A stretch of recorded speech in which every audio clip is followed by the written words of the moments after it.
बिस्मिल्लाहिर्रहमानिर्रहीम। अस्सलाम वालेकुम। आज के सेशन में हम chapter number 16 introduction to coordinate geometry या फिर एनालिटिकल ज्योमेट्री के बारे में डिस्कशन करेंगे। इसकी एक्सरसाइज नंबर 16.1 के तमाम क्वेश्चंस को सॉल्व करने की कोशिश करेंगे और इसके साथ साथ इस चैप्टर का जो इंट्रोडक्शन है इंशाल्लाह उसके ऊपर हम बात करेंगे। तो शुरू करेंगे हम कोऑर्डिनेट ज्योमेट्री। कोऑर्डिनेट ज्योमेट्री क्या होता है? ज्योमेट्री के बारे में तो हम पहले से जानते हैं, लेकिन ये कोऑर्डिनेट ज्योमेट्री या फिर एनालिटिकल ज्योमेट्री क्या होता है इसके बारे में जानने की कोशिश करते हैं। कुछ मोटे-मोटे से की पॉइंट्स हैं, इसको पढ़ने समझने की कोशिश करें। It is a part of geometry in which ordered pair of numbers, जिसको मैं अंडरलाइन करता जा रहा हूं उसके ऊपर खास तवज्जो दीजिए। Ordered pair of numbers are used to describe the position of a point on a plane. Clear? अब इस डेफिनेशन को थोड़ा सा समझने की कोशिश करते हैं। Let's suppose हमारे पास ये प्लेन है जिसको हम कहते हैं XY प्लेन, कार्टेशियन प्लेन। अब इस कार्टेशियन प्लेन पे अगर हम पॉइंट को लोकेट करें तो किस तरह से करेंगे, इसके बारे में हमने चैप्टर नंबर 7 में पढ़ा था। क्लियर? Let's suppose एक पॉइंट यहां पर है, एक पॉइंट यहां पर है, ऐसा हमने ग्राफ में पढ़ा था। इस चैप्टर में भी ऐसा ही कुछ पढ़ने जा रहे हैं, लेकिन यहाँ पे इन पॉइंट्स की प्लॉटिंग नहीं है। दरअसल यहाँ पर हमने इन पॉइंट्स के दरमियान जो डिस्टेंस है ये मालूम करना है। बात आ गई समझ में? इन पॉइंट्स के दरमियान जो डिस्टेंस है, इन पॉइंट का जो मिड पॉइंट है, इसको फाइंड आउट करने की कोशिश करेंगे। खैर आगे चलते हैं, देखते हैं और क्या है। कोऑर्डिनेट ज्योमेट्री को आल्सो कॉल्ड कार्टेशियन ज्योमेट्री, मैंने पहले भी बताया इसका नाम कार्टेशियन प्लेन भी है, XY प्लेन भी है। इस टॉपिक का कोऑर्डिनेट ज्योमेट्री का एक और नाम है जिसको हम कहते हैं कार्टेशियन ज्योमेट्री, क्योंकि इसके अंदर जो ज्योमेट्री हम सॉल्व कर रहे होते हैं वो दरअसल ज्योमेट्री इस कार्टेशियन प्लेन से रिलेट करती है। क्लियर? जब जैसे जैसे हम आगे बढ़ेंगे तो आपको मेरी गुफ्तगू बेहतर अंदाज में समझ में आने लगेगी। Connection between algebra and geometry, इसको समझिएगा। अलजेब्रा और ज्योमेट्री, इन दोनों का आपस में कनेक्शन है। ज्योमेट्री में अगर हम देखें प्रीवियस सेशन में कभी आपने जिंदगी में पढ़ने का इत्तेफाक हुआ तो वहां पे ज्योमेट्रिकल शेप्स वगैरह हुआ करती थी, एरिया निकाला करते, वॉल्यूम में भी पॉसिबल कभी आपने किसी फिगर का फाइंड आउट किया हो, circle, square, rectangle, trapezium, parallelogram, इन तमाम फिगर्स के बारे में आप जानते हो। लेकिन ये जो अलजेब्रा और ज्योमेट्री का रिलेशन है ये क्या है, देखिए जरा इन पॉइंट्स को। एक ये पॉइंट है, दूसरा ये पॉइंट है, इनके दरमियान डिस्टेंस निकालना है।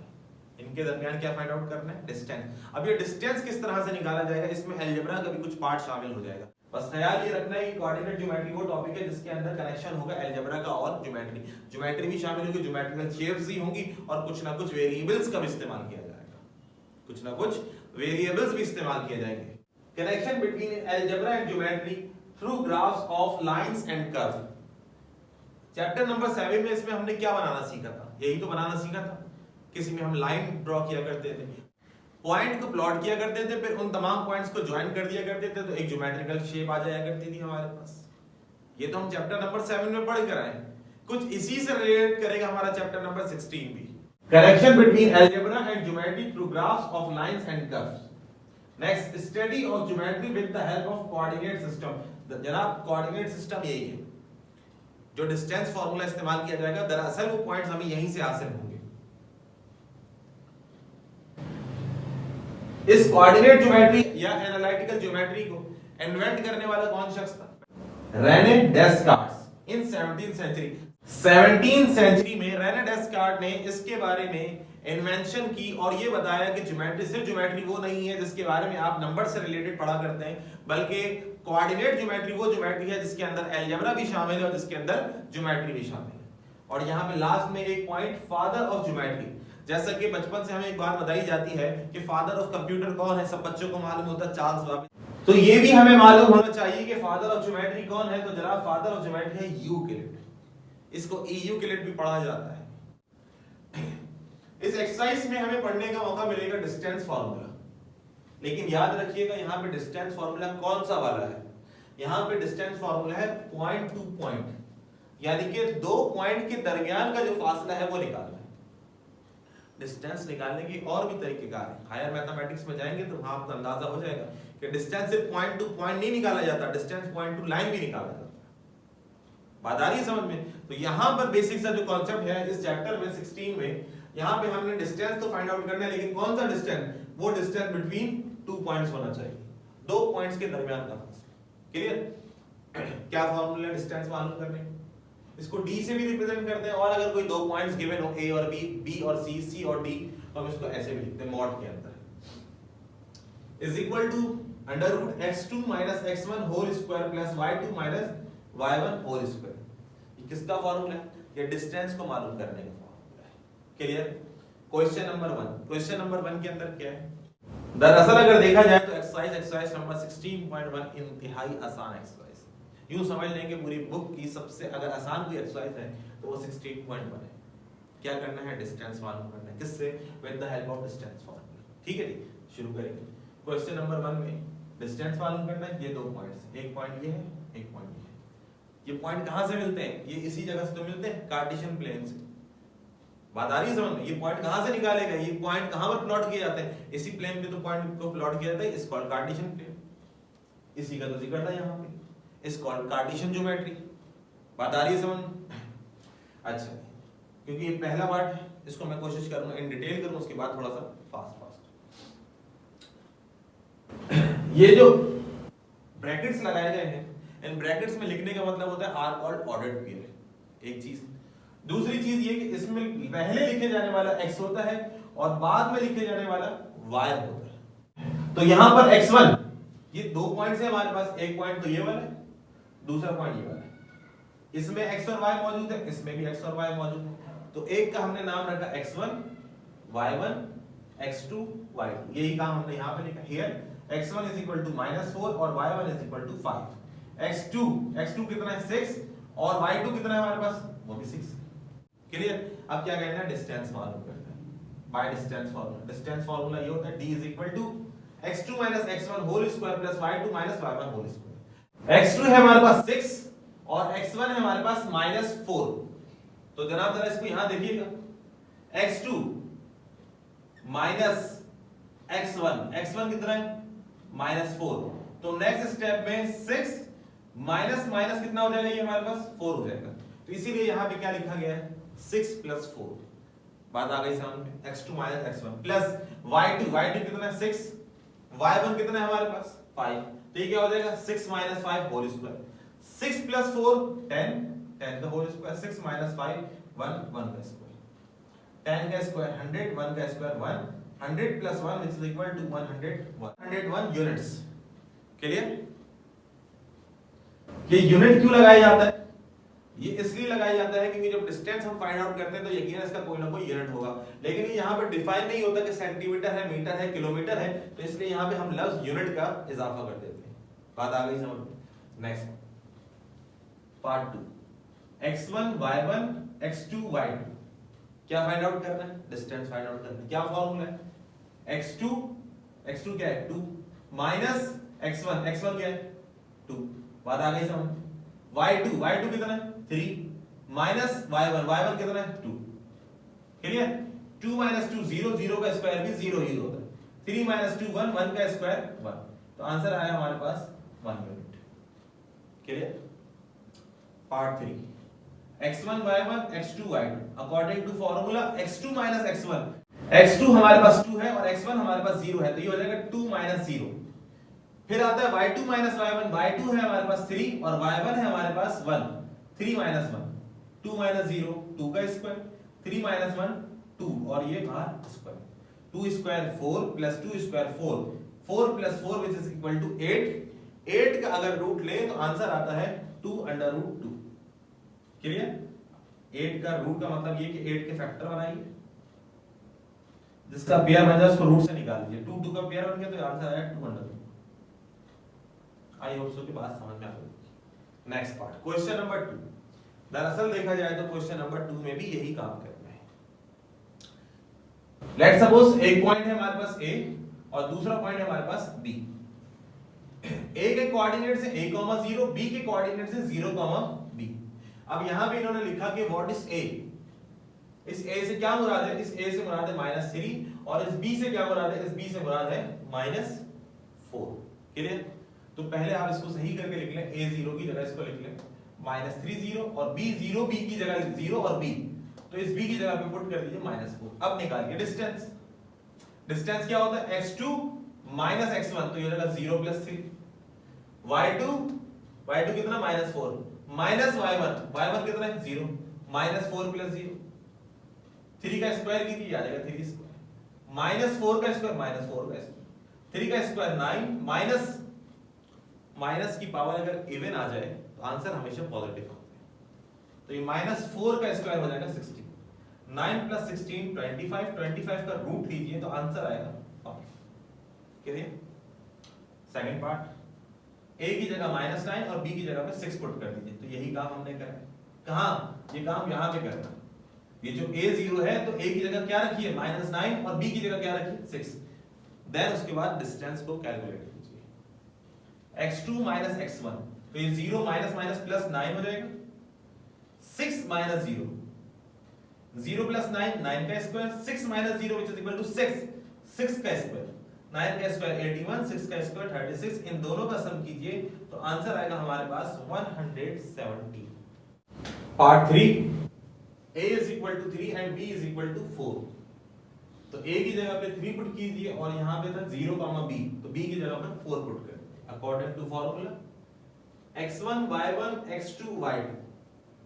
x2 है 0, x1 है 3, 0 - 3, y2 4 y1 4 - 0, 0 - 3 -3 का स्क्वायर, 4 - 0 4 का स्क्वायर, -3 का स्क्वायर हो जाएगा 9, 4 का स्क्वायर 16, इन दोनों का सम कीजिए 25, 25 का रूट लीजिए तो आंसर आएगा 5 minutes. a = √2 and b = -2 a की जगह पर √2 और b की जगह पर -2 according to formula x1 y1 x2 y2। x2 - x1, ये है हमारे पास x2, ये है हमारे पास x1, 0 - √2 y2 कितना -2 √2, y1 कितना 0, 0 - √2 which is equal to -√2 का स्क्वायर, -2 √2 -0 -2 √2 का होल स्क्वायर। क्लियर? स्क्वायर से रूट कैंसिल और ये स्क्वायर होने की वजह से माइनस पॉजिटिव बन जाएगा, ये बात मैंने पहले ही बताई है। अगर पावर इवन हो और बेस के साथ माइनस हो तो स्क्वायर करने से या इवन पावर लेने से आंसर पॉजिटिव आता है। 2 -2 का स्क्वायर हो जाएगा 4, स्क्वायर से रूट कैंसिल तो आ जाएगा 2, 4 × 2 ये आ गया 4 × 2 as it is plus plus 4 को 2 से मल्टीप्लाई कीजिए 8 आएगा, 8 + 2 which is equal to 10 units. यहां पर क्वेश्चन नंबर 2 हमारा मुकम्मल। क्वेश्चन नंबर 3 में लिखते हैं फाइंड द पैरामीटर। क्या मालूम करना है? पैरामीटर मालूम करने से पहले पैरामीटर कौन सी फिगर का मालूम करना है, ठीक है? तो पैरामीटर मालूम करना है हमने ट्रायंगल का। पैरामीटर से क्या मुराद है पहले इसको समझिए। पैरामीटर से मुराद है सम ऑफ ऑल साइड्स, तमाम साइड्स का सम। देखेंगे ये लेंथ है इसकी, ये लेंथ तो है लेकिन इस लेंथ का जो डिस्टेंस है वो हमें नहीं मालूम। इस लेंथ का जो डिस्टेंस, एक लेंथ की लंबाई होती है ना, यहां से लेके यहां तक किसकी जो लेंथ है वो नहीं मालूम, ऐसे ये नहीं मालूम, ऐसे ये नहीं मालूम अलबत्ता, लेकिन ये पॉइंट्स हमें मालूम A, B एंड C। तो हमें लेंथ नहीं मालूम तो पहले हम क्या करें, लेंथ मालूम करें। तो यही काम किया। First we find distance AB। Distance AB से मुराद ये है कि A और B के दरमियान जो फासला है जिसको हम लेंथ कहते हैं वो हमें मालूम हो जाएगी। फिर क्या मालूम करें, एक ये लेंथ है AB, BC एंड AC। कितनी लेंथ चाहिए? 3 लेंथ है। तो इन तीनों की लेंथ मालूम कीजिए। जब लेंथ मालूम हो जाएगी तो फिर देखते हैं आगे क्या करना है। AB, A हमारे पास 0 0, B हमारे पास 4 0, x2 कितना हुआ 4 और x1 कितना हुआ 0, 4 - 0, y2 0 y1 0, 0 - 0, 4 - 0 4 का स्क्वायर, 4 का स्क्वायर 16, 16 का रूट लीजिए तो हमारे पास आंसर आएगा 4 units. Clear? Simple is that. आप A और B का डिस्टेंस निकाल लीजिए। कैसा निकालेंगे? With the help of given points. A और B के बाद क्या कीजिए, B और C का डिस्टेंस निकालिए। ये B हो गया, अब ये x1 y1 हो गया और ये हमारे पास x2 y2 हो गया। क्लियर? यही काम हमने यहां पे करा है। x2 2, x1 4, 2 - 4, y2 2 √3 और y1 0, यही काम हमने किया। 2 - 4 -2 का स्क्वायर, 2 √3 - 0, 2 √3, -2 का स्क्वायर 4, 2 का स्क्वायर 4, इस 2 पे स्क्वायर लगा तो 2 का स्क्वायर 4 हो जाएगा, स्क्वायर से रूट कैंसिल तो 3 आ जाएगा। क्लियर? यही बात हमने यहां की। 4 मल्टीप्लाई 3 12, 12 प्लस 4 16, 16 का रूट लीजिए तो आंसर आएगा 4 यूनिट्स। क्लियर? नेक्स्ट लाइन कौन सी? ए से लेके सी। तो अब ये हमारे पास x1 y1 और ये हमारे पास x2 y2 according to distance formula x2 x1। x2 कितना है 2, x1 कितना है 0, ये आ गया x2 y2 2 under root 3 y1 कितना है 0, ये आ गया y2 y1 2 0 2 का square 2 under root 3 2 under root 3 का स्क्वायर 2 अंडर रूट 3 को सॉल्व करें तो आंसर आएगा 4 मल्टीप्लाई 3, ये आ गया 4 मल्टीप्लाई 3। 4 को 3 से मल्टीप्लाई करें 12, 12 में 4 प्लस करें 4 3 12, 12 में 4 ऐड कीजिए तो आंसर आएगा 16, 16 का रूट लीजिए तो आंसर क्या आएगा 4 यूनिट्स। क्लियर हो गई बात? यहां पे क्या मालूम करना है? पैरामीटर। पैरामीटर का मतलब क्या? सम ऑफ ऑल साइड। ए से बी तक का डिस्टेंस 4, बी से सी तक का डिस्टेंस 4 यूनिट्स, ए से सी तक का डिस्टेंस 4 यूनिट्स। पैरामीटर का मतलब तमाम साइड्स की जो लेंथ है उसको ऐड कर दीजिए 4 प्लस 4 प्लस 4, ये आ गया 4 plus 4 plus 4 which is equal to 12 units. Clear? इससे एक बात और पता चली, क्या आप मुझे ये बता पाएंगे कौन सा ट्रायंगल है? इस ट्रायंगल का क्या नाम है? आइसोसेलेस, स्केलर, इक्विलैटरल ट्रायंगल, क्या नाम है इस ट्रायंगल का? अब आप सोच रहे होंगे ये हमें कैसे पता चलेगा? इसकी लेंथ देखिए, क्या तीनों लेंथ जो है वो आपस में बराबर है? Is there all three lengths are equal in measurement? क्या यहां पर इन तीनों लेंथ्स की लंबाई बराबर है? यस। अगर ऐसा है this is called equilateral triangle. यहां पर क्वेश्चन नंबर 3 मुकम्मल हुआ। लेकिन इसके बाद हम एग्जांपल नंबर 2 सॉल्व करेंगे क्योंकि वो एक कॉन्सेप्चुअल एग्जांपल है, उसका समझ में आना पड़ना लाजमी है हमारे लिए। क्लियर? तो इसके बाद हम शुरू करेंगे एग्जांपल नंबर 2। इन्होंने कहा कि एक पॉइंट है, क्वेश्चन में लिखते हैं एक पॉइंट है जो कि इसका सेंटर, किसका? सर्किल का। ये सर्किल है, इस सर्किल का जो सेंटर है वो क्या है? सी। क्लियर? इसकी कोऑर्डिनेट्स क्या है? 3, 2। क्लियर हो गई बात? यहां क्वेश्चन में लिखते हैं 3 points L, M, N are on the circle और नॉट। ये 3 पॉइंट जो है ये सर्किल के ऊपर लाई करते हैं या नहीं करते। अब इसको किस तरह से फाइंड आउट किया जाएगा कि ये पॉइंट सर्किल पे लाई कर रहे हैं या नहीं कर रहे हैं, ये कॉन्सेप्ट है इसके अंदर। इसको समझने की कोशिश करें। ये भी किस तरह से सॉल्व होगा? ये भी सॉल्व होगा with the help of distance formula. ठीक है जी? इसको वर्किंग को हम बाद में करेंगे, पहले फिगर से समझने की कोशिश करें। देखें, फर्स्ट करते हैं एक पॉइंट यहां है और एक पॉइंट यहां पर है। ठीक है? यहां से इसके सर्कमफेरेंस तक का जो फासला है जिसको हम रेडियस कहते हैं, सेंटर से सर्कमफेरेंस बाउंड्री तक का जो फासला है, डिस्टेंस है वो कितना है? 5 यूनिट्स। ये क्वेश्चन में गिवन है। इस सी से लेकर इस पॉइंट तक, लेट्स सपोज पॉइंट का नाम पी है, तो आप मुझे ये बताइए इस सी से लेके इस पॉइंट पी तक का जो डिस्टेंस होगा वो कितना होगा? 5, मोर देन 5 या लेस देन 5? बात आ रही समझ में क्या कहना चाह रहा हूं? ये जो सी है, सी से लेके इस पॉइंट पी तक का जो डिस्टेंस होगा ये कितना होना चाहिए? क्वेश्चन में गिवन है कि ये रेडियस कितना है? 5 यूनिट्स। मेरा सवाल ये है कि सी से पी तक का डिस्टेंस कितना होगा? तो जनाब इसका डिस्टेंस भी कितना होना चाहिए? 5। क्यों? क्योंकि यहां से अगर देखा जाए तो ये भी इसका क्या है? रेडियस। यहां से यहां तक का जो फासला है सी से पी वो भी क्या है? रेडियस। तो रेडियस की लेंथ कितनी है? 5। यहां पे हम यही काम करेंगे, हम डिस्टेंस निकालेंगे कितने पॉइंट से? L, M, N। C से L तक हमें नहीं मालूम L यहां पर है क्या नहीं, M यहां पर, let's suppose L, M, N। ये सिर्फ और सिर्फ अभी हमने सपोज कर रहे हैं, मुझे नहीं कंफर्म ये L, M, N कहां पर है। अगर C से L तक का डिस्टेंस या C से M तक का डिस्टेंस या C से N तक का डिस्टेंस 5 यूनिट्स आ गया, इसका मतलब यह है कि वो पॉइंट सर्किल पे लाई करता है। क्यों? क्योंकि सेंटर से लेकर सर्कमफेरेंस तक का जो डिस्टेंस है वो क्वेश्चन में गिवन है कितना है? 5। अगर लेट सपोज ये पॉइंट सर्किल के ऊपर मौजूद नहीं है बल्कि सर्किल के अंदर मौजूद है, सुनिएगा क्या कहा मैंने। फर्ज करते हैं एक पॉइंट है वो सर्किल की बाउंड्री पर मौजूद नहीं है बल्कि सर्किल से अंदर मौजूद है। अंदर मौजूद है तो मुझे बताइए ये डिस्टेंस 5 होगा, लेस देन 5 होगा? बात आ रही है समझ में क्या कहना चाह रहा हूं मैं?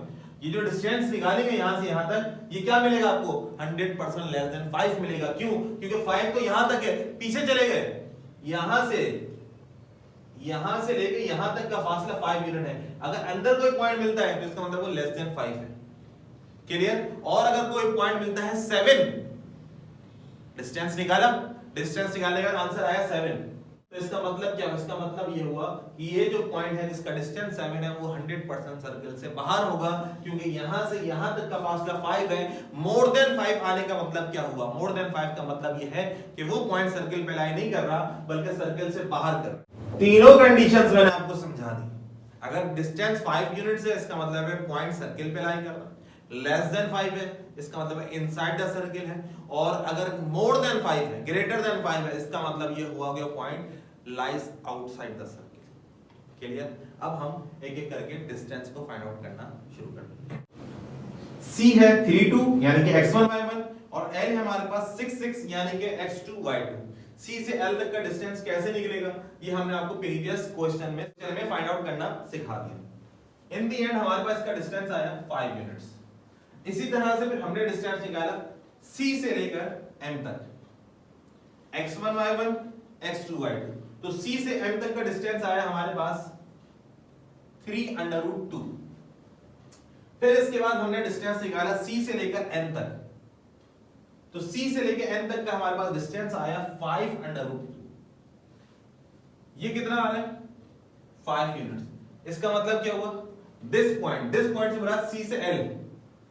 लेट सपोज ये अगर C है और ये L है, तो इसका मतलब सिर्फ एक ये वाहिद पॉइंट है जो इसके सर्कमफेरेंस के ऊपर लाई कर रहा है। क्यों? क्योंकि इसका डिस्टेंस कितना आ रहा है? 5 यूनिट्स, और इतना ही डिस्टेंस किसका है? रेडियस का। तो इसका मतलब क्या हुआ? इसका मतलब हुआ ये रेडियस और यहां से इस C से L तक का फासला दोनों बराबर है। दोनों कब बराबर होंगे? जब दोनों पॉइंट एक ही जगह पे लाई करेंगे। आई बात समझ में?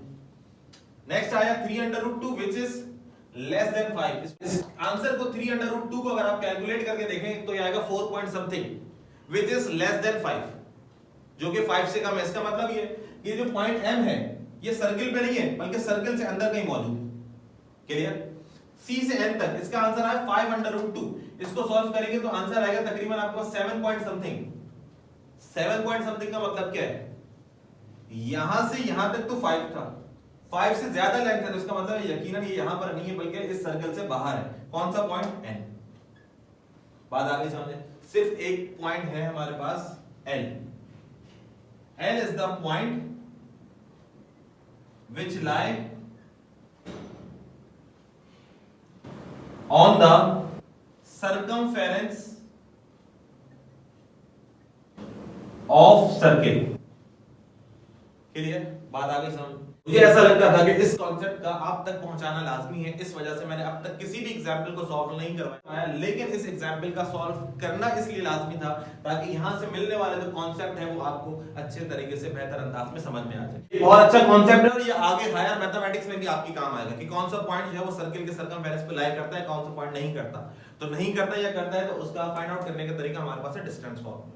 खैर आज के सेशन में यहीं तक इंशाल्लाह, फिर नेक्स्ट सेशन में एक्सरसाइज 16.2 के साथ जल्द आपके सामने हाजिर होगा। अपना ख्याल रखिएगा। अल्लाह हाफिज़।